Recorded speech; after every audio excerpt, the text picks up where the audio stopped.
প্রিয় অষ্টম শ্রেণীর শিক্ষার্থী বন্ধুরা, আজকের এই অনলাইন ক্লাসে তোমাদের সবাইকে math teaching home YouTube channel ও ম্যাথ টিচিং হোম ফেসবুক পেজের পক্ষ থেকে আন্তরিক অভিনন্দন ও প্রীতি শুভেচ্ছা। শিক্ষার্থী বন্ধুরা, আশা করছি তোমরা সবাই সুস্থ আছো এবং ভালো আছো। প্রিয় শিক্ষার্থী বন্ধুরা, তোমরা যারা অষ্টম শ্রেণীতে অধ্যয়ন করতেছো, তোমরা তোমাদের এই গণিত বইয়ের ক্ষুদ্র সঞ্চয় ভবিষ্যৎ গড়ি একটা অভিজ্ঞতা নিয়ে এখানে যে আলোচনা করা আছে, এই অভিজ্ঞতারই 1 থেকে 11 পর্যন্ত 11টি উদাহরণ আমি আমার ম্যাথ টিচিং হোম ইউটিউব চ্যানেলের নতুন একটি প্লেলিস্ট অষ্টম শ্রেণীর গণিতের নতুন কারিকুলাম নিয়ে এই প্লেলিস্টে তোমাদের 1 থেকে 11টি অঙ্ক আমি বুঝিয়ে দিয়েছি। আজকের এই পর্বে আমি মূলত এই ক্ষুদ্র সঞ্চয় ভবিষ্যৎ গড়ি এই অভিজ্ঞতাটির অনুসরণী অঙ্কগুলো ক্রমান্বয়ে বুঝিয়ে দেওয়ার চেষ্টা করব। শিক্ষার্থী বন্ধুরা, তোমরা এই বইয়ের 90 পৃষ্ঠা লক্ষ্য করো যে এখানে ক্ষুদ্র সঞ্চয় ভবিষ্যৎ গড়ির এই শিকল অভিজ্ঞতাটির প্রথমে যে অঙ্কটি দেওয়া আছে, যে বলছে যে রইস নামে একজন, তোমরা লক্ষ্য করো যে রইস 35,000 টাকা 3 বছরের জন্য ব্যাংকে জমা রাখলো। যদি সরল মুনাফার হার 7% হয়, তবে 3 বছর পরে রইস কত টাকা মুনাফা পাবে বা রইসের কত টাকা মুনাফা হবে। শিক্ষার্থী বন্ধুরা, আমি আবার বলতেছি, রইস নামে একজন, তিনি 35,000 টাকা ব্যাংকে জমা রাখলো 3 বছরের জন্য, অর্থাৎ 3 বছরের জন্য তিনি 35,000 টাকা জমা রাখলো। এখন বলছে যদি সরল মুনাফার হার 7% হয়, তবে এখানে রইসের 3 বছর পর কত টাকা মুনাফা পাবে।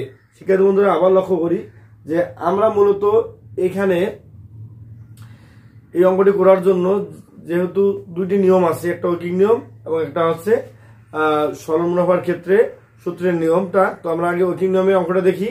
যেহেতু বলছে যে 7% মুনাফা হারে, সেজন্য আমরা এখানে লিখতে পারি যে 100 টাকায় 1 বছরের মুনাফা হচ্ছে 60 টাকা। তাহলে 1 টাকায় 1 বছর মুনাফা কত, আর এই 35,000 টাকার 3 বছরের মুনাফা কত হবে, এটা বের করলেই আমরা এর সহজে উত্তরটা পেয়ে যাব। শিক্ষার্থী বন্ধুরা, আমরা এখন লিখতে পারি যে এখানে 100 টাকার বা 100 টাকার 1 বছরের মুনাফা, ঠিক আছে, 1 বছরের মুনাফা বা মুনাফা পাবে।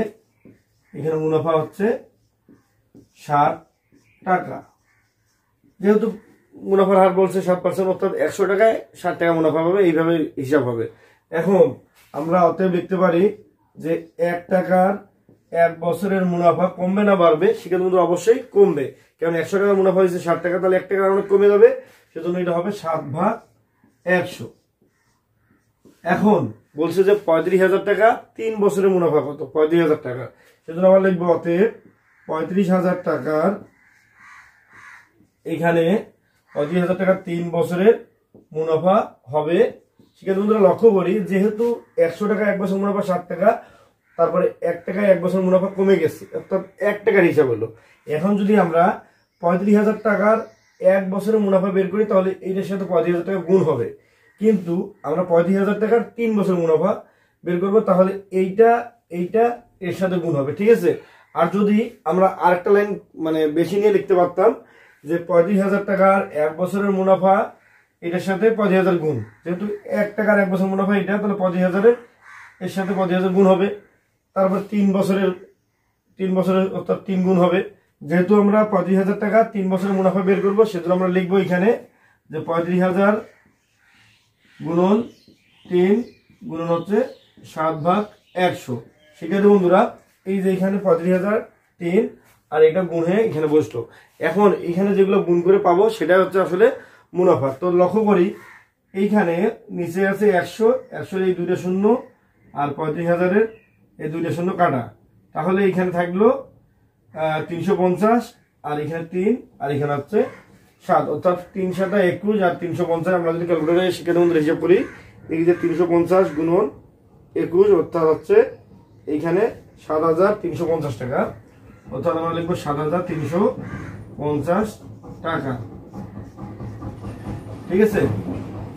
শিক্ষার্থী বন্ধুরা, তোমাদের আবারও বলি যে এখানে বলছে যে 100 টাকার 1 বছরের মুনাফা হচ্ছে 60 টাকা, ঠিক আছে, অর্থাৎ 100 টাকার 1 বছরের মুনাফা হচ্ছে 60 টাকা যদি হয়, তাহলে 1 টাকার 1 বছরের মুনাফা হবে 7/100। এরপরে 35,000 টাকা 3 বছরের মুনাফা, এর সাথে 35,000 এবং 3 বছর, এই 3 গুণ হয়ে যেটা হবে সেটাই হচ্ছে এর মুনাফা, অর্থাৎ 35,000 টাকা 3 বছর মুনাফা হচ্ছে 7,350 টাকা। শিক্ষার্থী বন্ধুরা, আশা করছি তোমরা এই নিয়মটি খুব সহজে বুঝতে পারছো। এরপরে আমি সরল মুনাফার সূত্র অর্থাৎ I=PRN এই সূত্রের সাহায্যে তোমাদের এই অঙ্কটিও খুব সহজে বুঝে দেওয়ার চেষ্টা করব। শিক্ষার্থী বন্ধুরা, তোমরা এর পরবর্তী নিয়মটা লক্ষ্য করো। এখানে শিক্ষার্থী বন্ধুরা, তোমাদের এই অষ্টম শ্রেণীর গণিত বইয়ের ক্ষুদ্র সঞ্চয়ে ভবিষ্যৎ গড়ি এই অভিজ্ঞতাটির অনুসরণের প্রথম যে অঙ্কটি রয়েছে সেটা আরেকবার লক্ষ্য করি। অর্থাৎ এখানে বলছে যে রইস নামে একজন 35,000 টাকা 3 বছরের জন্য ব্যাংকে রাখলো। অর্থাৎ এখানে উনি 35,000 টাকা 3 বছরের জন্য ব্যাংকে রাখলে পরে মুনাফা কত টাকা পাবে সেটা বের করতে হবে। কিন্তু এখানে শর্ত দেওয়া আছে, যদি সরল মুনাফার হার 7% হয় তবে তিনি 3 বছরের জন্য মোট কত টাকা মুনাফা পাবেন। শিক্ষার্থী বন্ধুরা, আমরা ওয়ার্কিং নিয়মের পরে এই যে সরল মুনাফার ক্ষেত্রে সূত্রের সাহায্যে এই অঙ্কটি করার চেষ্টা করি। শিক্ষার্থী বন্ধুরা, এই অঙ্কটি আমরা খুব সহজে সরল মুনাফার ক্ষেত্রে I=PRN এই সূত্রের মাধ্যমে করার চেষ্টা করি। এখানে দেওয়া আছে যে মুনাফার হার 7%। তাহলে আগে মুনাফার হারটা লিখব। লক্ষ্য করি যে মুনাফার হার, এখন মুনাফার হারকে আর দিয়ে প্রকাশ করে। শিক্ষার্থী বন্ধুরা, যে মুনাফার হার অর্থাৎ আর দিয়ে প্রকাশ করে রেট অফ ইন্টারেস্ট যাকে বলে, তো মুনাফার হার আর ইকুয়াল হচ্ছে 7%। এরপর এই পার্সেন্টটা উঠাই দেওয়ার জন্য আমরা 7/100 লিখলাম। এখন শিক্ষার্থী বন্ধুরা, টোটাল কত টাকা? টোটাল হচ্ছে 35,000 টাকা।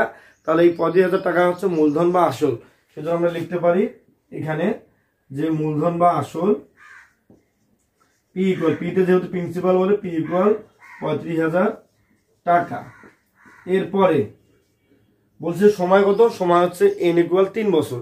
তাহলে এখন লিখবো সময় n=3 বছর। ঠিক আছে শিক্ষার্থী বন্ধুরা, এই যে এই নিয়মটি মানে খুব সহজভাবে তোমাদের বোঝার জন্য আগে সরল মুনাফার হার, তারপরে আসল, সময় এগুলো লিখতে হবে।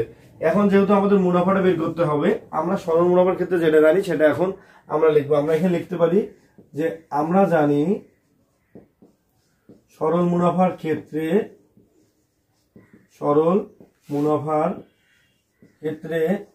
I=, এখন আইতে হচ্ছে মুনাফার সূত্র, অর্থাৎ আইতে এখানে প্রফিট বোঝাচ্ছে।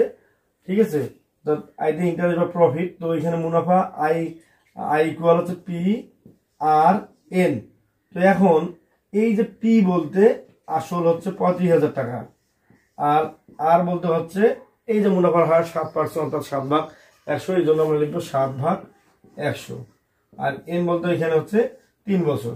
শিক্ষার্থী বন্ধুরা, এখন এই অঙ্কটিও ওয়ার্কিং নিয়মে যে শেষে যে মানে অপশনটা আসে, অর্থাৎ ভাগ প্রক্রিয়াটা বা এখানে যেভাবে হিসাব করতে হয়, তো লক্ষ্য করি এই যে এই দুইটা শূন্য আমরা কেটে দিতে পারি। এখন এখানে আছে 350 আর এখানে 7 আর 3 গুণ করলে হবে 21। তো আমরা আবারও বলি যে 350 আর 21 গুণ করলে, যেহেতু আমরা ক্যালকুলেটর লক্ষ্য করি যে 350 গুণন 21, এখানে হিসাব হয় 7,350 টাকা। শিক্ষার্থী বন্ধুরা, আশা করছি তোমরা এই নিয়ম অঙ্কটা খুব সহজে বুঝতে পারছো। আমি আবার বলি শিক্ষার্থী বন্ধুরা, যে I=PRN এটা হচ্ছে সরল মুনাফার ক্ষেত্রে মুনাফা নির্ণয় সূত্র। এখানে মুনাফার হার দেওয়া আছে R=7%।